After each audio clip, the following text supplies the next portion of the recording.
Hello, मैं Rajiv Kumar Rai exam शिविर academy में आपका स्वागत करता हूं।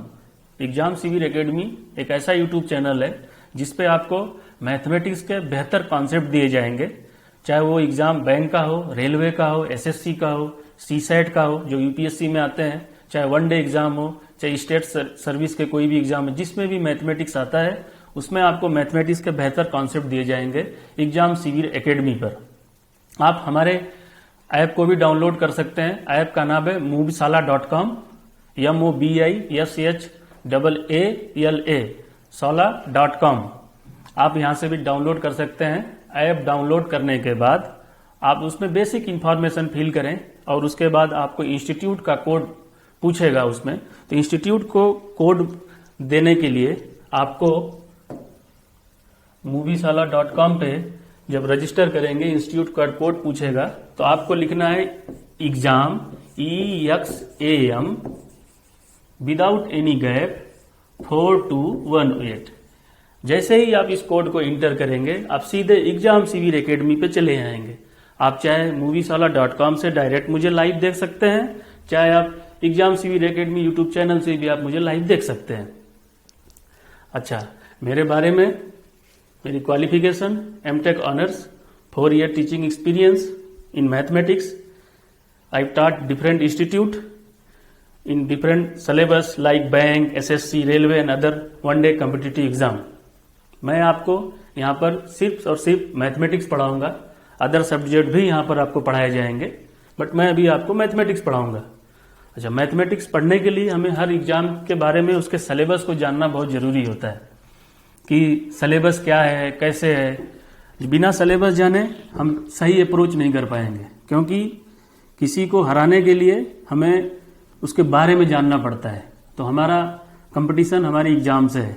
तो अभी मैं आपको बैंक का सिलेबस, एसएससी का सिलेबस, रेलवे का सिलेबस, सब सिलेबस के बारे में आपको बताऊंगा। उसके बाद मैं छोटा सा आपको आज पहली क्लास, इसलिए मैं थोड़ा सा आपको मैं कुछ सिखाऊंगा मैथमेटिक्स में। धीरे धीरे धीरे धीरे धीरे धीरे धीरे हम हर एग्जाम के लिए धीरे धीरे कुछ सीखते जाएंगे और करते जाएंगे। तो सिलेबस एक बार हम देख लेते हैं।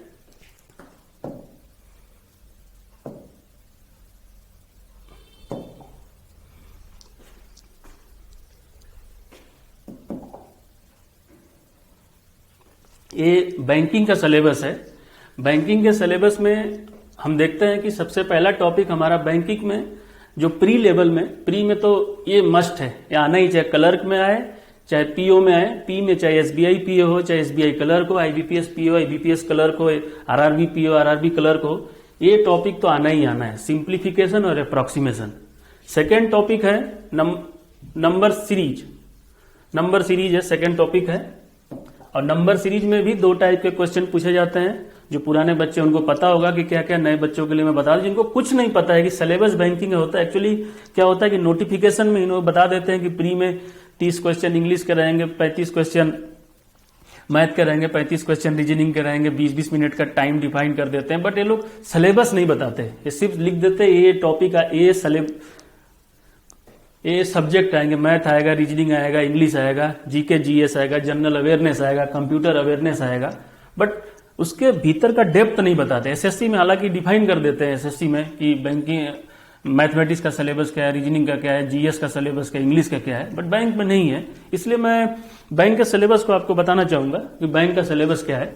जो बच्चे नए हैं, पुराने बच्चों के लिए तो कोई बात नहीं, आप इसको स्किप भी कर सकते हैं, न देखना चाहें फिर भी आप देख लें, आपको एक बार रिवाइज हो जाएगा। इनइक्वालिटी, तीसरा टॉपिक है इनइक्वालिटी। इनइक्वालिटी में क्वाड्रेटिक क्वेश्चन आते हैं, क्वाड्रेटिक क्वेश्चन आते हैं, और आजकल नए क्वेश्चन आने लगे हैं क्वांटिटी बेस्ड, क्वांटिटी 1, क्वांटिटी 2। ये भी टॉपिक कुछ नहीं होता है, बस 2 क्वांटिटी का कंपैरिजन होता है।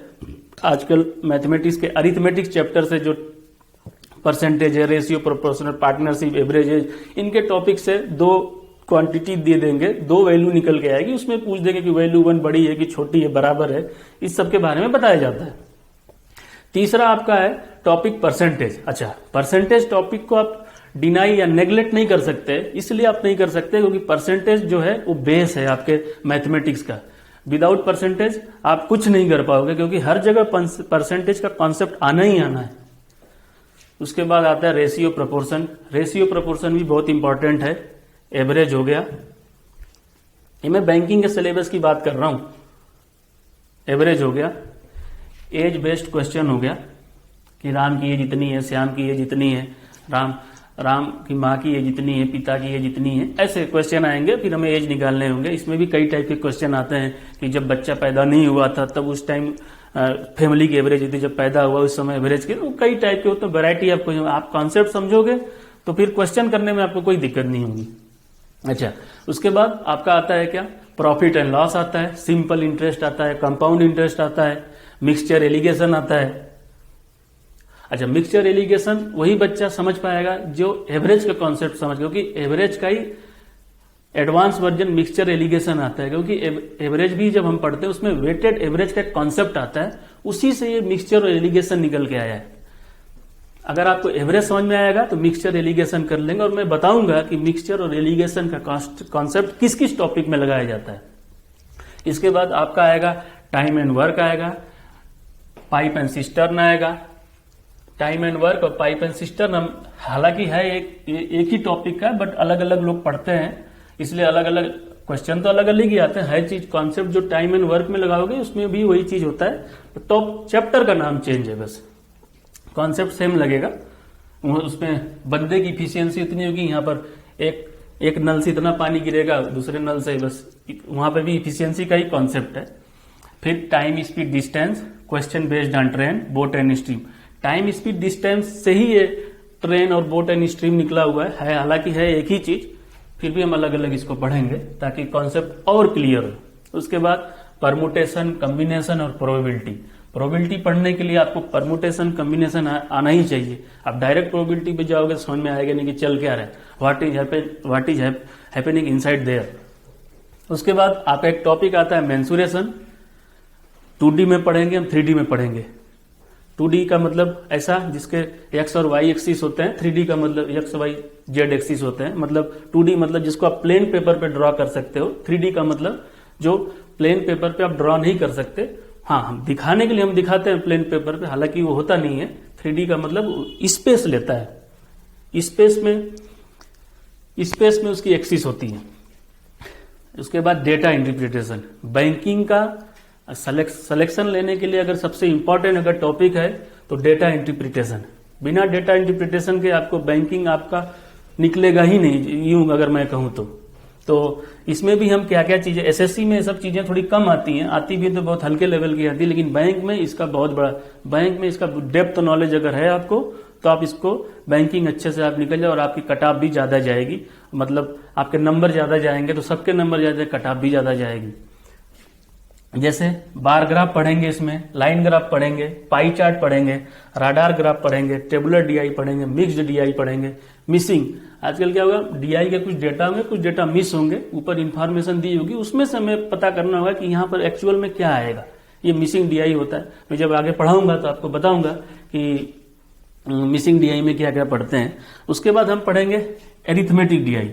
आजकल क्या नए क्वेश्चन फॉर्म होने लगे हैं, तो ये जो अपने एरिथमेटिक के टॉपिक है ना, इसी टॉपिक में चाहे partnership, average, profit loss, permutation, combination, इन्हीं को मिक्स करके एक डीआई बना देते हैं। मैंने किसी एक पर्टिकुलर टॉपिक को या दो टॉपिक को मिक्स करके डीआई बनाएंगे, कुछ डेटा को हटा देंगे और उस डेटा को आप उस कैलकुलेशन को सॉल्व करके उस डीआई, पर्टिकुलर डीआई को सॉल्व करना है। इसी को बोलते हैं अरिथमेटिक डीआई। हालांकि हो सकता है कुछ लोगों को ना समझ में आ रहा, जो पुराने बच्चे उनको समझ में आ रहा होगा। अब कैशलेट डीआई में बड़े बड़े पैराग्राफ होंगे, उसमें भी अरिथमेटिक का हो सकता है कि अरिथमेटिक के बड़े बड़े कॉन्सेप्ट, परसेंटेज के अंदर एवरेज, रेशियो, हर चीज डाल के एक मिक्सअप क्वेश्चन बना के बड़ा सा आपको दे दिया जाए और आपको उसमें से इंफॉर्मेशन निकालनी जैसे जैसे वो क्वेश्चन पूछे। और एक होता है data sufficiency. Data sufficiency mains में आपको आना ही आना है। जो बैंक पीओ के मेंस होते हैं और कलर के मेंस पेपर में डेटा सफिशियंसी आता है। डेटा सफिशियंसी का मतलब ये होता है कि हम कितना मिनिमम डेटा का यूज करके किसी आंसर को निकाल सकते हैं।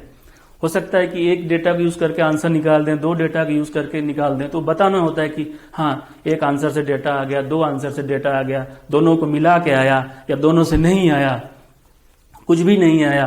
हाँ, ये डेटा सफिशियंसी का कॉन्सेप्ट होता है। अब ये हो गया हमारे बैंकिंग का सिलेबस। एक बार फिर से आप देख लीजिए बैंकिंग के सिलेबस को। क्या है बैंकिंग का सिलेबस। हाँ, अब एसएससी के सिलेबस में ये जो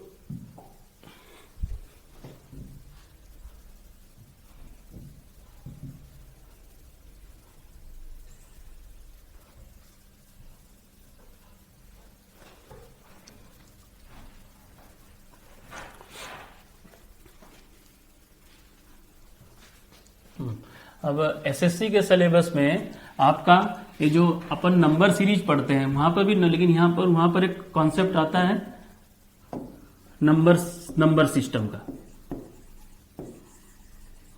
नंबर सिस्टम का एक कॉन्सेप्ट पढ़ते हैं। फिर वहां पर हम पढ़ते हैं एचसीएफ और एलसीएम का कॉन्सेप्ट पढ़ते हैं। हालांकि एचसीएफ एलसीएफ तो बैंकिंग में वो आपको आएगा, तो बैंकिंग में भी ये सब जानना जरूरी होता है, क्योंकि एचसीएफ नहीं देखोगे तो कोई फ्रैक्शन में कोई क्वेश्चन आ गया तो उसको सॉल्व करने के लिए एलसीएम एचसीएफ आना जरूरी है। तो एसएससी में भी होता है। उसके बाद अपन पढ़ते हैं एक टॉपिक सर्ज एंड इंडिसेस पढ़ते हैं, जिसको हिंदी में बोलते हैं घातांक और करड़ी। उसके बाद पढ़ते हैं ट्रिग्नोमेट्री, जियोमेट्री। फिर पढ़ते हैं कोऑर्डिनेट ज्योमेट्री।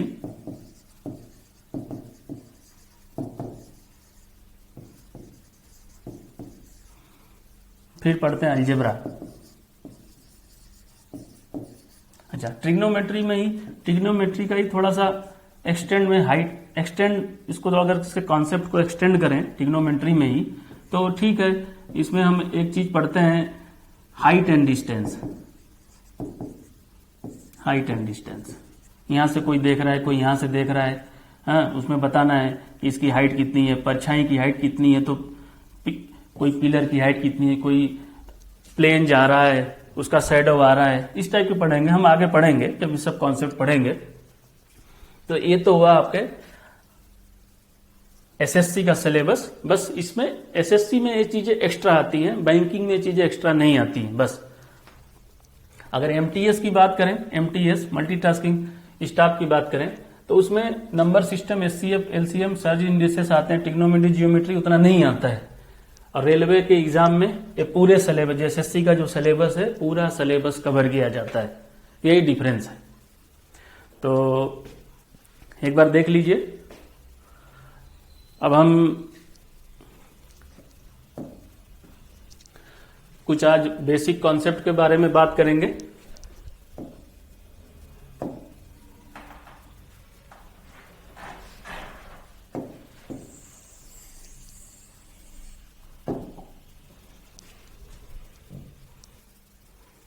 हाँ, अभी तक तो मैं सिलेबस के बारे में डिस्कशन कर रहा था। आपने सिलेबस देख लिया होगा कि बैंकिंग के सिलेबस में क्या आता है, एसएससी के सिलेबस में क्या आता है, रेलवे के सिलेबस में, एमटीएस के।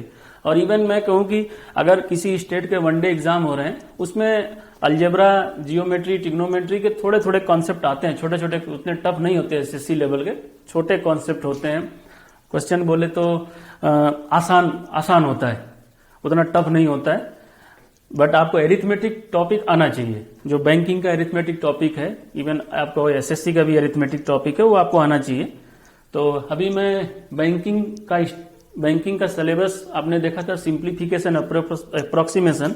इसको स्टार्ट करने से पहले मैं आपको कुछ कैलकुलेशन टेक्निक बताना चाहूंगा, क्योंकि बिना कैलकुलेशन टेक्निक के आप चाहे बैंक हो चाहे कोई भी एग्जाम हो, आपकी स्पीड नहीं बढ़ेगी तो आप मेरिट में नहीं आओगे। अगर कैलकुलेशन स्पीड आपकी अच्छी है तो आप मेरिट में भी आओगे और आपका काम भी हो जाएगा और आपका नॉलेज भी बढ़ेगा। क्योंकि किसी भी एग्जाम को क्रैक करने से पहले आपको पता होना चाहिए कि वो एग्जाम पूछ क्या रहा है, क्या उसके अंदर का डेप्थ है। अगर किसी एग्जाम में मैथमेटिक्स पूछ रहा है तो आप प्रीवियस ईयर क्वेश्चन पेपर देख रहे हैं तो आपको समझ में आना चाहिए कि इसमें जो क्वेश्चन पूछे जा रहे हैं, अगर इसको जल्दी जल्दी सॉल्व करना है तो हम कौन कौन सी टेक्निक लगाएं। तो उसमें सबसे बड़ी टेक्निक होती है कैलकुलेशन टेक्निक। कैलकुलेशन टेक्निक से आप किसी भी कैलकुलेशन को कम शॉर्ट ड्यूरेशन में कर सकते हो, टाइम बच जाएगा, तो वो टाइम बचाकर नेक्स्ट वाले क्वेश्चन में आप दे सकते हो। तो ठीक है, तो मैं कैलकुलेशन टेक्निक आपको सिखाता हूं। तो सबसे पहले आज इंट्रोडक्शन है, तो मैं कुछ चीजें आपको बता के जाता हूं। जैसे कि हम 2 डिजिट का मल्टीप्लीकेशन सीखते हैं पहले।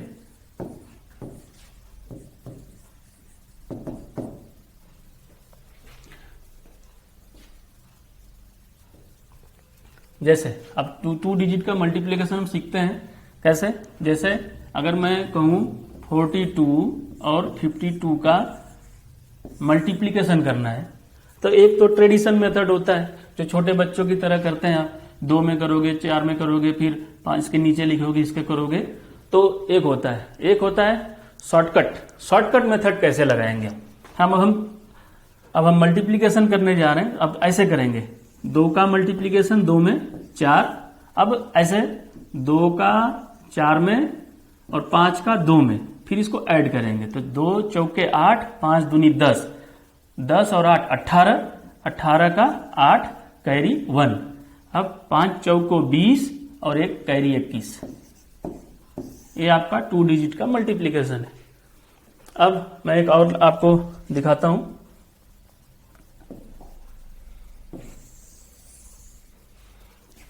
जैसे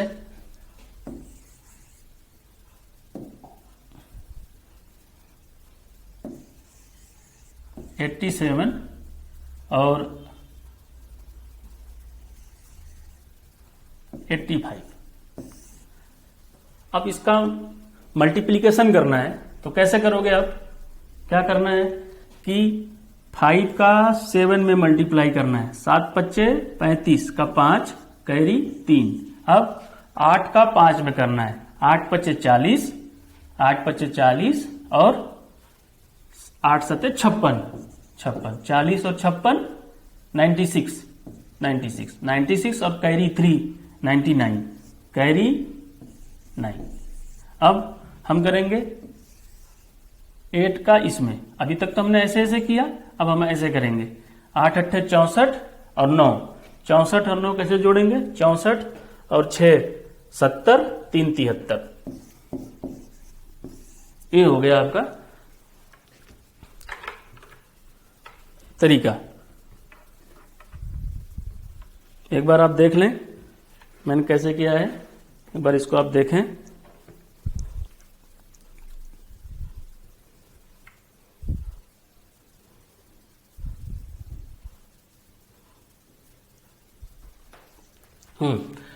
चलिए नेक्स्ट। फिर मैं एक और सिखाता हूं। जैसे 64 83, इसका मल्टीप्लीकेशन करना है। जिनको अभी दो क्वेश्चन में भी समझ में नहीं आया, तीसरे क्वेश्चन में आप समझ लें। जैसे 4 तिहाई इसका इसमें करेंगे आप। 4 तिहाई 12 कैरी 1, एक डिजिट लिखना है। उसके बाद जो कैरी है उसको अगले वाले डिजिट में, अगले वाले जो मल्टीप्लिकेशन कर देंगे उसमें ऐड करना है। जैसे देखो 4 तिहाई 12 कैरी 1। अब क्या करना है? इसका इसके साथ, इसका इसके साथ। 6 त्रिक 18, 8 चौको 32, 6 त्रिक 18, 8 चौको 32, 18 32 कितना हुआ? 50, कैरी 1 51, कैरी 1 51। अब कैरी कितना बचा? 5। अब क्या करना है? 8 6 48, 48 और 5 49 50 51 52 53। ये आपका आंसर आ गया। एक बार आप चेक कर लो, मैं भी चेक करके देख लेता हूं।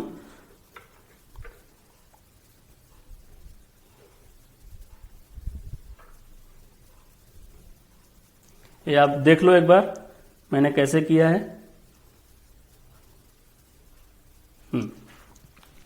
ये हो गया। चलो एक और ले लेते हैं, एक क्वेश्चन और सॉल्व करते हैं। जैसे अपन बोले कि 2687, 2 डिजिट का मल्टीप्लीकेशन करना है।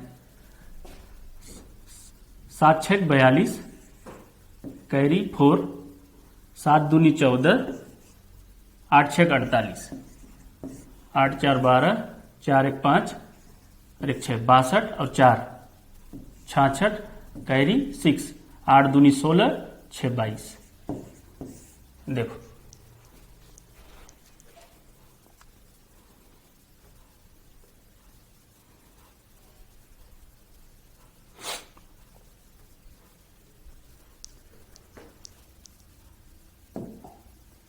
अभी आप समझ गए होंगे। अब मैं कुछ चीजें और बताता हूं आपको। देखो 2 डिजिट का ठीक है, मल्टीप्लीकेशन बताया कि एक बार आपको याद रखने के लिए आपको याद रखें, एक बार हमें ऐसे करना है, एक बार हमें ऐसे मल्टीप्लाई करना है और एक बार हमें ऐसे करना है। ये याद रखने के लिए ये थोड़ा इस सिंबल है, इसे याद रखें कि कैसे है। एक बार ऐसे करना है, एक बार ऐसे करना है, एक बार ऐसे करना है। अब हमेशा टेक्निक तो मल्टीप्लिकेशन के बहुत हैं, लेकिन हर जगह थोड़ा थोड़ा अपना भी दिमाग यूज किया जाता है। जैसे अगर मैं बोल दूं कि 87 है, मल्टीप्लाई करना है 97 से, तब इसमें क्या आप दिमाग लगाओगे? आप ऐसे भी कर सकते हो जो मैं अभी टेक्निक बताया, लेकिन अब देखो यहां पर ऐसे ये करने से अच्छा आप ऐसे करो 87। अब 97 को कैसे लिखेंगे? 100 माइनस 3, 100 माइनस 3 लिख दिया, क्या हो जाएगा 87। और इसका इसके साथ मल्टीप्लाई कर लो, 7 त्रिके 21 का 1 और 8 त्रिके 24, 25 26, इसमें से माइनस कर दो। 9 हो गया, 9 में से 6 गया, 3 हो गया, 6 में से 2 गया, 4 हो गया और ये 8 हो गया। ऐसे भी कर सकते हो।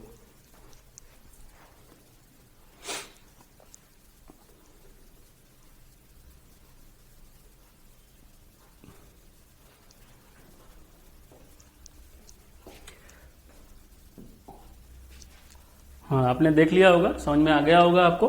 अब मैं क्या बोलना चाह रहा हूं, 2 डिजिट का मल्टीप्लीकेशन तो जो अभी आपने टेक्निक सीखा ठीक है, लेकिन इसमें एक बार दिमाग लगाओ कि अगर कोई चीज नंबर 100 के पास है, 150 के पास है, 200 के पास है, तो आप उसको करने से अच्छा होता है। अच्छा, एक टेक्निक ऐसे भी कर सकते हैं, मैं बताया ना कई सारे टेक्निक होते हैं। जैसे अभी मैं बोलूं कि अगर आपको क्या नाम है 62 का मल्टीप्लाई करना है 72 से, तो एक तो टेक्निक आपका ये हो गया कि 62 72 का 2 डिजिट का मल्टीप्लीकेशन आप कर रहे हो, ठीक है। जैसे 2 दूनी 4, कोई भी कैरी नहीं है, 6 दूनी 12, 7 दूनी 14, 12 और 14, 4 2 6 26, 26 का 6 कैरी 2, ठीक है। 6 दूनी 12, 7 दूनी 14, 4 2 6, ठीक है। अब 7 6 42, 2 44। एक तो आप ऐसे भी कर सकते हो, ठीक है। दूसरा टेक्निक क्या है? दूसरा टेक्निक है 62। अब देख लो ये थोड़ा 72 है, ये 70 प्लस 2 ऐसे भी है। क्या करना है? इससे मल्टीप्लाई, तो 0 इसी जगह हो जाएगा, क्योंकि अगर किसी भी संख्या के साथ 0 लगा तो हमें आसान हो जाता है। बस कुछ नहीं करना, बची हुई रेस्ट जो डिजिट है उसी से मल्टीप्लाई करके उसके आगे उतना 0 होता है बढ़ा देते हैं। 7 दूनी 14, 7 6 42। फिर इससे करो 62 दूना 124, अरे 60 दूना 120, 62 दूना 124, 4 6 3 4, कितना आया? 7 दूनी 14, 7 6 42, 43। हाँ, ये देखो मैं फिर से कर दे रहा हूं, 0 0, 7 दूनी 14, 7 6 42, 43 और 62 दूना 124। देखो 4 6 4 4, ये आया। देखो सेम। अच्छा, एक तरीका इसमें ये भी कर सकते हो, जब ये चीजें हो सकता है कि बहुत लोग अभी टफ लग रहा हो, लेकिन प्रैक्टिस से आसान हो जाएगी। देखो जैसे ऐसे भी तरीका हो सकता है कि 62 है, अभी 62 गुणे 72, एक तो ये टेक्निक लगाए, एक तो ये टेक्निक लगाए। और एक बार ऐसे भी कर सकते हो कि 62 का दिमाग में 62 का पहले हम 10 बार करते हैं, तो सीधे करोगे 62 का 10 बार 620। अब इसको 7 बार लिखोगे ना, 7 बार लिखोगे 620 620 620। ये टेक्निक मैं अभी बताऊंगा, ये टेक्निक कहां यूज आएगी। अभी यहां थोड़ा लेंदी लग रहा होगा। 3 620 आपने लिख दिया। 10 बार 20 बार 30 बार 40 50 60 70, अब 62 दूना 124। ऐसे भी कर सकते हो। 4 ये 2 2 4 6 8 10 12 14 16, ठीक है। 6 दूनी 12 6 त्रिक 18 6 चौके 24, एक था ना, 6 दूनी 12 6 त्रिक 18 6 चौके 24 6 5 30 6 6 36 6 7 42 43 और 1 44। देखो ऐसे भी आ गया। ये डिस्ट्रीब्यूटिव मेथड है।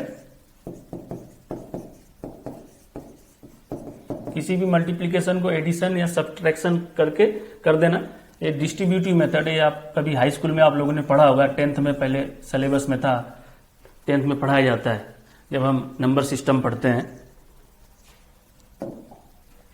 चलो मैं इसका एक एप्लीकेशन दिखाता हूं।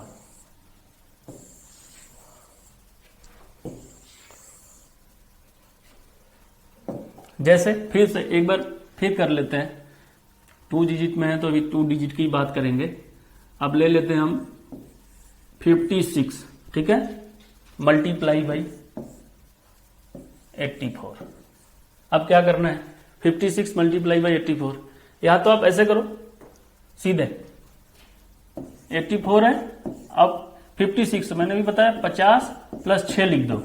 और जब आप प्रैक्टिस हो जाएगा आपके दिमाग में तो आप अपने दिमाग में ही करने लगोगे कि 50 ऐसे करोगे। पहले इसको कर लो एक बार, 0 5 चौको 20, 8 5 40, 2 42, 6 चौके 24 का 4, 6 बटे 48, 49 50, 4 0 7 2। ऐसे भी कर सकते हो। और जब आपको प्रैक्टिस हो जाएगा तो आप ऐसे करोगे कि 84 में पहले हम चाहे 56 मल्टीप्लाई 84, 84 मल्टी 6 एक ही बात है ना, ये तो समझते ही हो। अब जैसे मैं ये बोलूं कि अब इसी को ऐसे करना है, दिमाग में कैसे करोगे 50 बार, तो आपको ये पता है 0 तो एक आना ही आना है, और अभी 50 बार अगर करोगे तो क्या लिखोगे, 5 चौको 20 और 5 बटे 40, 2 42। अभी 6 बच गया, 50 बार हो गया, अब 6 बार, 6 चौके 24 का 4, कैरी 2, 6 बच्चे 6 चौके 6 बटे 48, 6 चौके 24 का 4, कैरी 2, 6 बटे 48, 2 50। अब देखो 4 0 7 4, कितना 50 बार किए ना, 0 हो गया, 5 चौको 20, 5 बटे 40, 2 42, और 6 से करेंगे, 6 चौके 24, 6 बटे 48, 2 50, 4 5 2 7, ये अच्छा, यहाँ पर गलत लिख दिया था, यहाँ पर 4 आएगा ना, देखो ऐसे, ये हो गया। ये डिस्ट्रीब्यूटिव है, इसका भी एप्लीकेशन 3 डिजिट में और आपको अच्छा लगने लगेगा। हो सकता है कि अभी लग रहा हो कि सर यही वाला टेक्निक सही है।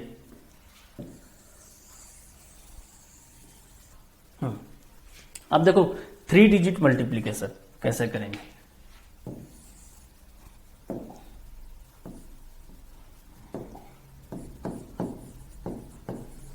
थ्री डिजिट मल्टीप्लीकेशन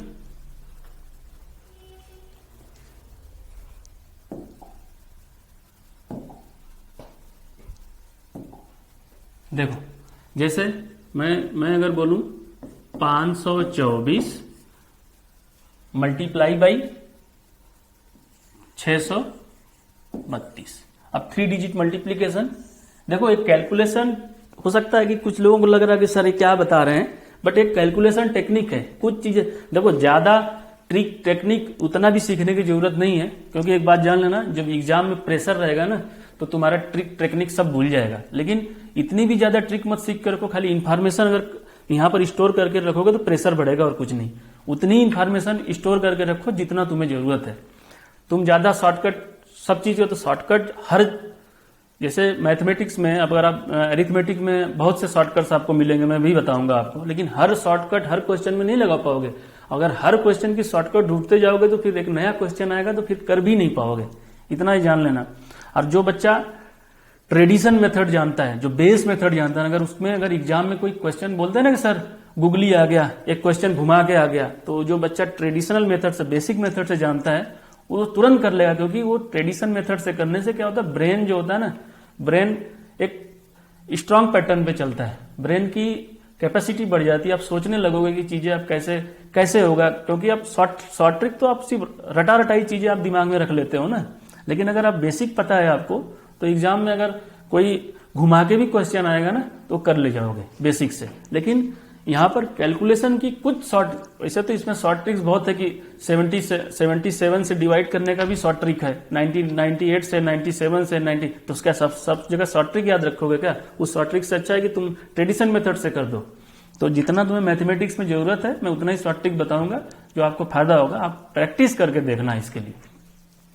जैसे 3 डिजिट का मल्टीप्लीकेशन हम करने जा रहे हैं, तो हम देखेंगे कैसे करेंगे।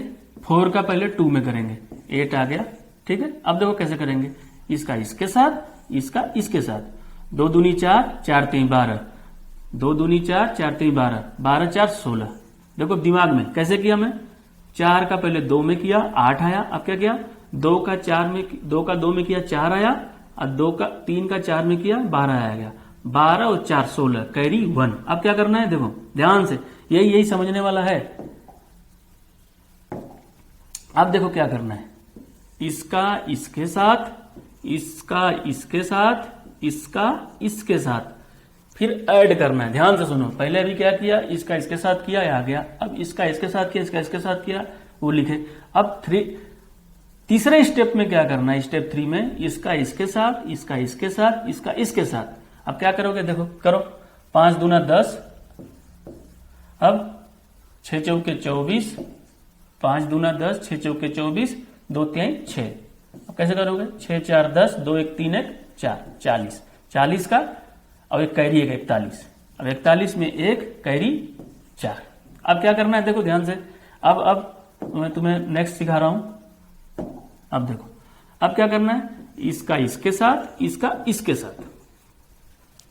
6 दूनी 12, 5 3 15, 6 दूनी 12, 5 3 15, 15 और 12 27, 15 10 25 2 27, और कैरी 4, 27 4 31, कैरी 3। अब क्या करना है, इसका इसके साथ, 5 36 3 33।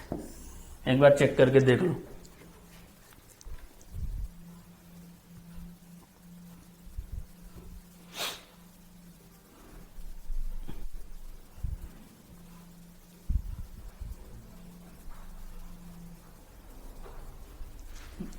अब देख लिया आप लोगों ने, चलो एक बार फिर से करते हैं, एक नया क्वेश्चन लेते हैं।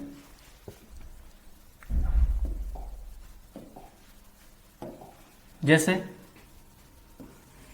323 मल्टीप्लाई बाई 212, ठीक है। अब इसका लेते हैं, छोटे छोटे डिजिट लेते हैं ताकि थोड़ा करने में भी सही रहे। आप लोगों फिर बड़े डिजिट लेंगे। इसकी भी मैं एक और टेक्निक बताऊंगा, और इसमें दिखाऊंगा कि कैसे कैसे ट्रिक से, टेक्निक से आप चीजों को, लेकिन कुछ टेक्निक्स को इतने ज्यादा प्रैक्टिस कर लो, इतना ज्यादा प्रैक्टिस करो कि ये बैंकिंग के एग्जाम में, चाहे एसएससी के एग्जाम में, चाहे किसी भी एग्जाम में ऐसे आपको कैलकुलेशन मिलेंगे। ये नहीं कि सिंप्लीफिकेशन या अप्रोक्सीमेशन में मिलेगा। अब कहीं भी कोई भी चैप्टर हो सकता है कि इतने डिजिट का मल्टीप्लीकेशन आ जाएगा, तो क्या मल्टीप्लीकेशन करने बैठोगे क्या, वहां तुरंत टेक्निक लगा लेना है तुम्हें। कैसे करोगे, अब देखो 3 का 2 के साथ 6 हो गया। अब इसका इसके साथ, इसका इसके साथ क्या करना है, 2 दूनी 4, 3 1 कम 3, 4 3 7। अभी भी कैरी नहीं। अब देखो क्या करना है, यही तीसरा स्टेप समझना है। तीसरा स्टेप ही लोगों को भूल जाता है, इसका इसके साथ, इसका इसके साथ, इसका इसके साथ। अब देखो 2 3 6 लिखा आपने, 2 3 6, इधर भी हो गया, 2 1 कम 2, ठीक है। 6 6 12 2 14, कैरी 4। अब क्या करना है, इसका इसके साथ, इसका इसके साथ। देखो 2 दूनी 4, 3 1 कम 3, 4 3 7, 7 और 1 कैरी 8। अब इसका इसके साथ, 3 दूनी 6, 3 दूना 6, 6 हो गया। बस देख लो, एक बार चेक कर लो।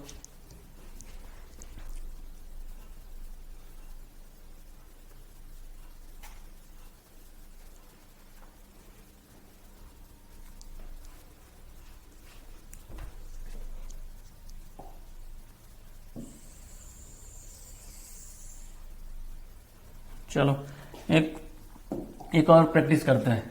चलो जैसे हमने ले लिया 618 937, थोड़ा बड़ा डिजिट ले लिए। अब देखो कैसे करना है। सबसे पहला स्टेप इसका इसके साथ, 8 सत्ते 56, ठीक है 56, कैरी 5, यहां पर 6 पे लिख दिए कैरी 5। अब क्या करना है, इसका इसके साथ, इसका इसके साथ, 7 एक कम 7 और 8 तरीके 24, 24 और 7 31 और 5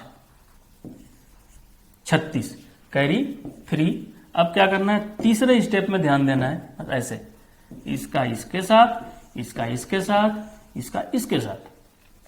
क्या करेंगे, 7 6 42, 9 8 72 और 3 1 3, 2 2 4 3 7, 7 4 11। अभी कैरी था 3, 117 और 3 120, 3 120 हो गया। अब कैरी आपका 12 आ गया। अब क्या करना है, नेक्स्ट स्टेप, इसका इसके साथ, इसका इसके साथ, तो 6 तरीका 18 और 9 1 9, 27 हो गया। 18 9 27 और 12, 27 और 12, 7 2 9 2 1 3 39, कैरी 3। अभी भी कैरी 3। अब क्या, 9 6 54, 54 और 3 57। एक बार देख लो।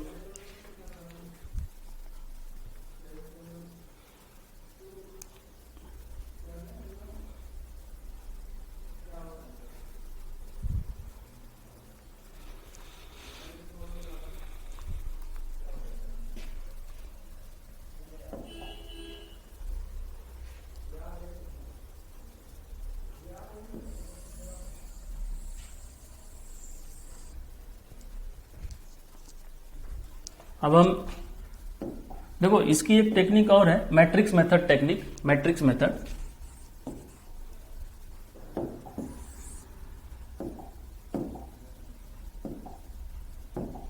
मैट्रिक्स मेथड,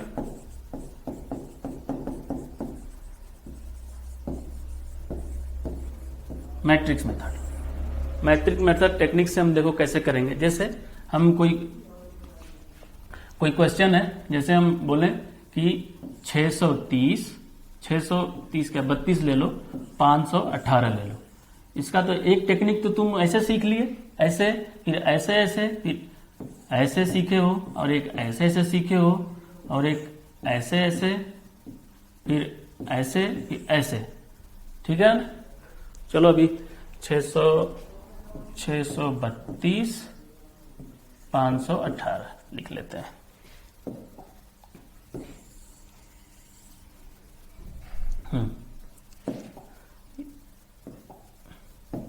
कैसे करोगे इसको, 8 दूनी 16। अभी मैट्रिक्स मेथड बता दो, पहले एक बार इसको करके देख लेते हैं। 8 दूनी 16 हो गया, कैरी 1, 8 तरीके 24, 2 1 2, 8 दूनी 16, कैरी 1, 8 तरीके 24, 2 1 2, 24 2 26, 1 27, ठीक है 2। अब क्या करना है, 8 6 48, 5 दूना 10, 3 1 3, 48 10 58, 3 58 3 61, ठीक है 61 और 2 कैरी 63, कैरी 6। अब क्या करना है, इसका इसके साथ 6 1 6 और 6 1 6, 5 3 15, 15 और 6 21, 21 6 27, कैरी 2 और 6 5 30, 30 2 32। एक बार देख लेते हैं।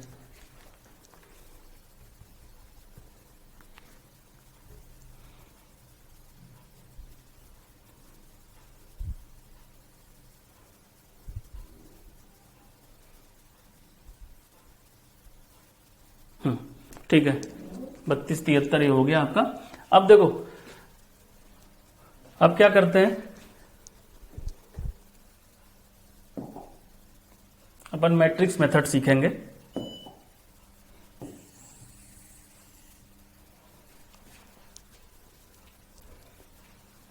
ये लिख लेते हैं 632 518, ठीक है।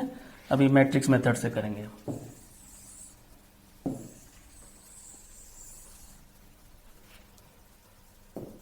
देखो मैट्रिक्स मेथड से करने के लिए क्या करना है, पहले आपको ऐसे लाइन ड्रॉ करनी है, ऐसे ड्रॉ करनी है।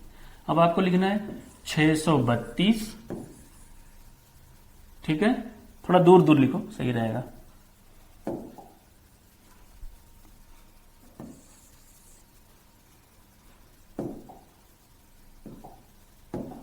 632, हाँ, मैट्रिक्स मेथड में ये एक ऐसा मेथड है, चाहे 3 डिजिट का हो, 10 डिजिट का हो, 20 डिजिट का हो, कितने भी डिजिट का हो, इससे कोई एक यूनिवर्सल मेथड, इससे कितने भी बड़े बड़े नंबर का हम मल्टीप्लीकेशन निकाल सकते हैं। बट आपके चाहे बैंक रहे, एसएससी रहे, रेलवे रहे, चाहे कोई भी एग्जाम रहे, 4 डिजिट से ज्यादा तो नहीं आता, कहीं 5 डिजिट भी आता है। उसके लिए मैं कुछ टेक्निक बता दूंगा, वो भी सीख लेना।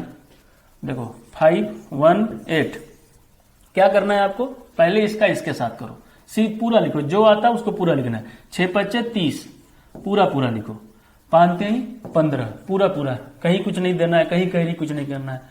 5 दूनी 10, ठीक है। अब करना है 6 3 2, इसका मल्टीप्लाई हो गया।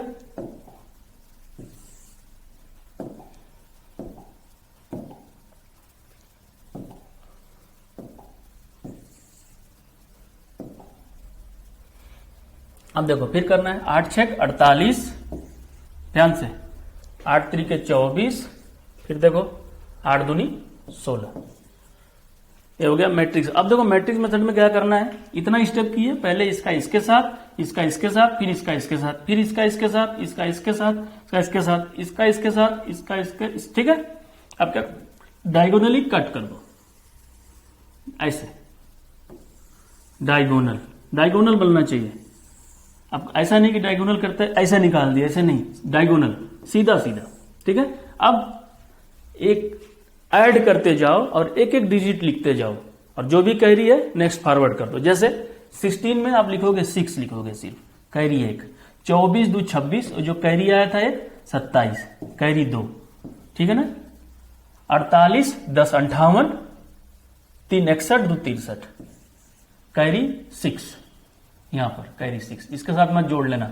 15 6 21 6 27, कैरी 2 30 2 32,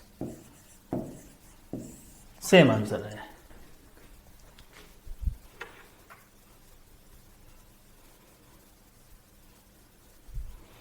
ठीक है, इसको बोलते हैं मैट्रिक्स मेथड। इसमें अभी मैं 4 डिजिट का भी करके दिखाऊंगा, एक प्रैक्टिस और कराता हूं, एक बार देख लो। चलो एक बार प्रैक्टिस और कराता हूं। मैट्रिक्स मेथड, जैसे ये कर दें 7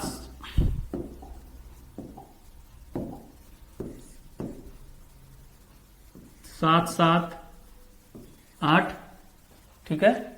इसके साथ मल्टीप्लीकेशन करना है आपको,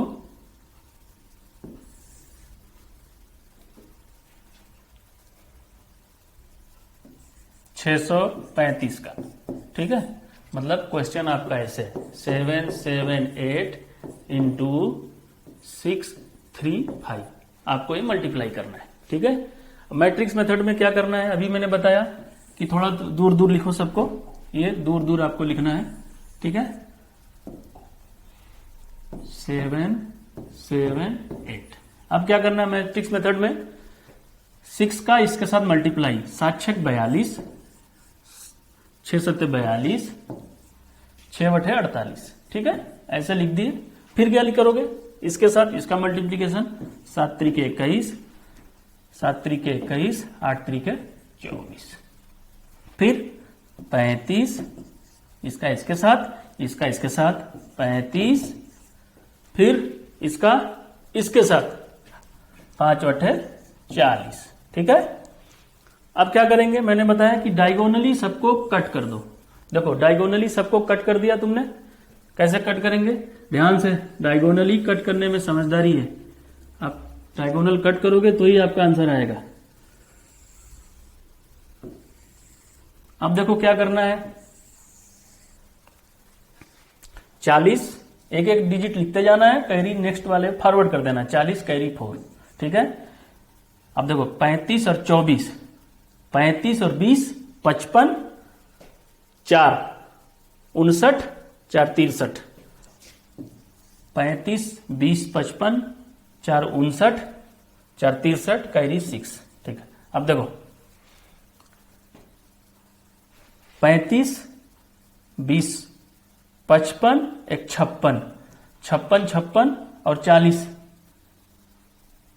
96 56 और 40,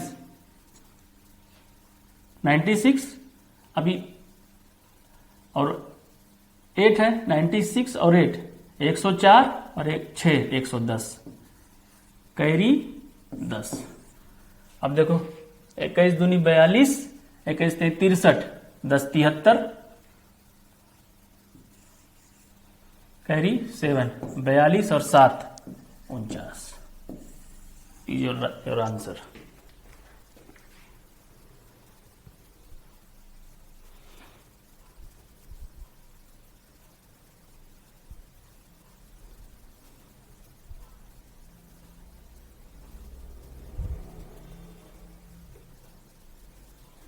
कहीं, अच्छा यहाँ कहीं एक कहाँ गया,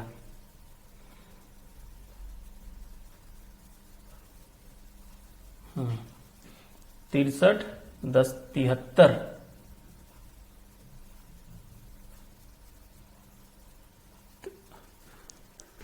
778 635, ठीक है। 49, कोई ना देख लेते हैं। 6 7 42, 6 7 42, 6 बटे 48, 7 त्रिके 21, 7 त्रिके 21, 8 त्रिके 24, 7 पचे 35, 7 पचे 35, 5 7 35, 5 बटे 40 0 और 35 0, कैरी 4, 35 और 20 55, 4 59 और 59, 4 63, कैरी 6। अच्छा 21 दूनी 42 63, अच्छा अच्छा अच्छा यहाँ पर 21 दूनी 42 63, 63 और 35, 5 3 8, 6 3 9 और 6 ओ 104 था, मैं 103 लिख दिया था। ये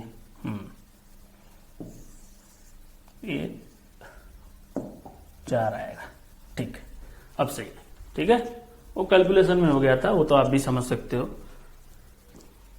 ये देखो मैट्रिक्स मैटर था। अब हम 4 डिजिट का सीखेंगे।